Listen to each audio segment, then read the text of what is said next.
Ndugu zangu, napenda nililete kwenu jambo ambalo limekuwa la kunifadhaisha sana na kunishughulisha fikira zangu, kwamba ati uongo, udanganyifu, uvumi, uzushi na hila ni mambo ambayo yanakubalika, yanawekwa kumbukumbu na kuaminika kuliko ukweli, na si tu hivyo, hata kusambaa katika kila kona kwa muda mfupi sana.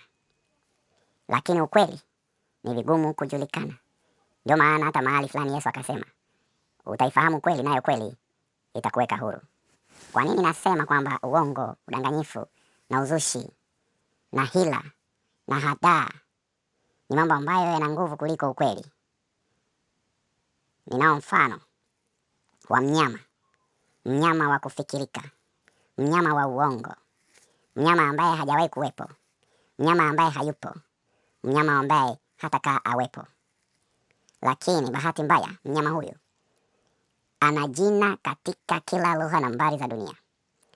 Kwa Kiingereza wanamuita mermaid, kwa Kiswahili wanamuita nguva, kule kwetu sisi Wachaga Warombo tunamuita nduva.